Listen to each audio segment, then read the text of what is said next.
Fala, galerinha CNX, tudo bom com vocês? Professora Sandy na área, professora de filosofia, vamos hoje filosofar. Afinal de contas, tu já se perguntou o que determina a nossa forma de agir? Fica ligado que a gente conversa daqui a pouquinho.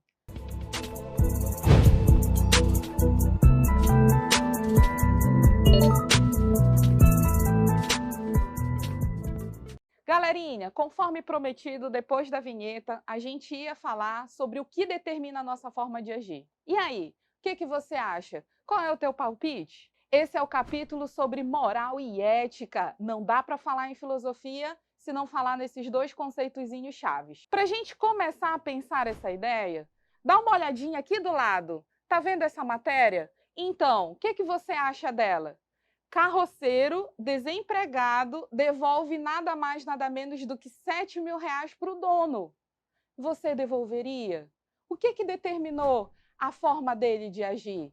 Dá para falar sobre isso tranquilamente para questionar vocês. Ei, o que norteia o nosso comportamento? O que tu acha?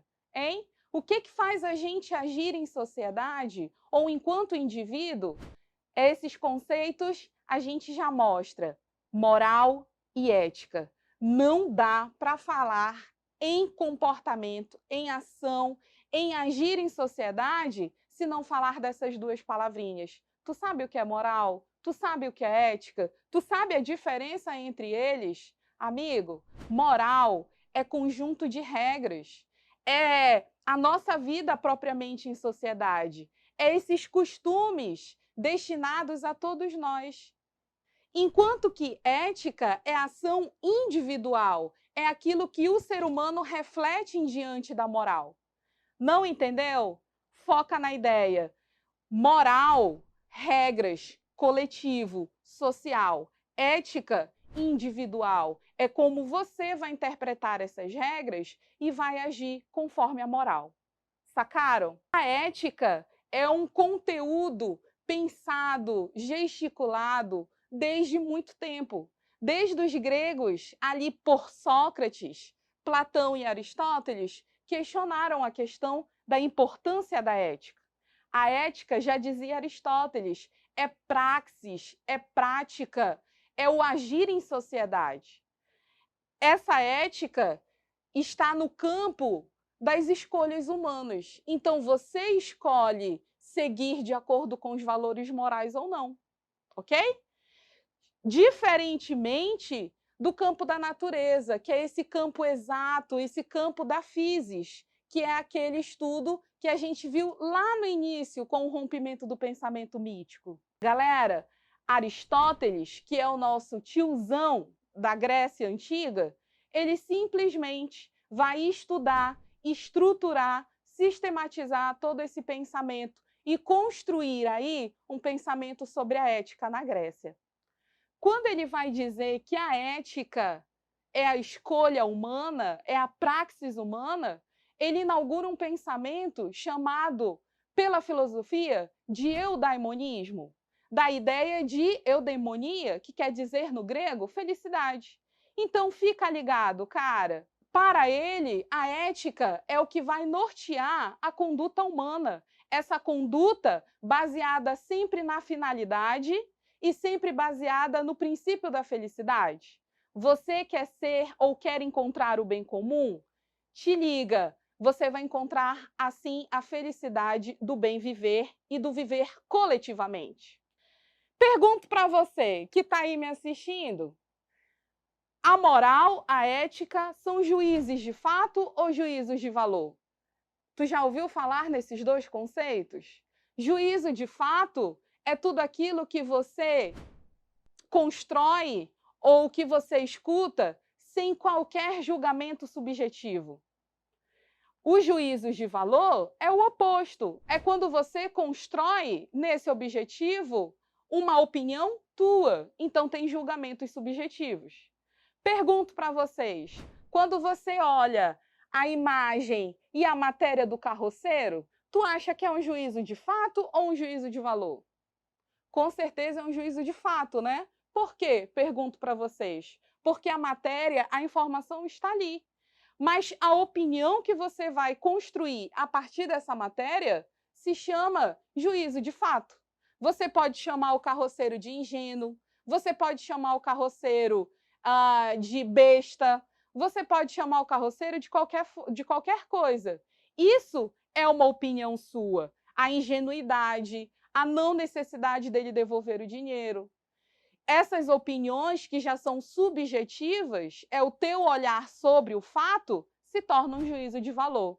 E então eu pergunto para vocês, a ética é um juízo de fato ou um juízo de valor?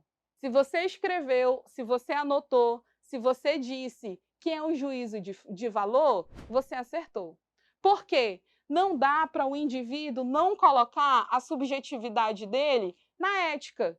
Não dá para ele se conduzir ou ser conduzido em sociedade sem ele colocar também a responsabilidade dele na escolha do que é certo e do que é errado, do que é bom e do que é não bom, do que é justo, do que é injusto, ok? Mas espera aí, você pergunta para mim, juízos de valor são universais ou relativos? Fica ligado. Um valor universal é aquilo que não muda, não se interfere nem pela cultura, nem pelo tempo. Um juízo relativo é aquele que vai ser analisado conforme o contexto, conforme a cultura, conforme o tempo. Dá uma olhadinha no exemplo que eu coloquei aqui para você. O que você está vendo? Os direitos universais. Os direitos universais que norteiam a conduta humana na contemporaneidade, ele é um exemplo de valor de juízo ou um valor de fato? Valor de fato. E é um valor de fato universal. Ele norteia, ele está presente na sociedade e ele é universal porque ele não muda nem com a cultura e nem com o tempo. Mas eu te pergunto, e o relativo? O relativo, amigo, é aquele que varia. A variação dele é de tempo e de cultura. Então, o que a gente tem hoje não necessariamente norteou a nossa conduta antes. Ou o que a gente tem agora vai nortear o nosso futuro? Te trago um outro exemplo, amigo e amiga. Esse exemplo aqui é de um recorte de jornal, ali beirando o século XIX, 1860 em média, que fala sobre o anúncio de uma venda de uma escrava. Olha aí, é um comportamento, é um juízo de valor que mudou com o tempo? Com certeza, é algo que a gente, inclusive, tem muito combatido na atualidade como resquícios de um anúncio como esse. Fechado? Ei, nem somente universal e nem somente relativo. Não há nada absoluto. Se não há nada absoluto se tratando de moral e de ética, a gente precisa nem colocar tudo como absoluto e nem relativizar tudo. A gente precisa fazer análises. E aí está o papel da filosofia: analisar, criticar, refletir. É por isso que a gente fala tanto em compreender, ler, interpretar e ressignificar, ok? E aí, dá uma olhada aqui, te desafio agora. Vamos relacionar filosofia com sociologia? Dá uma olhadinha aí nesses dois conceitos que aparecem para você na tela.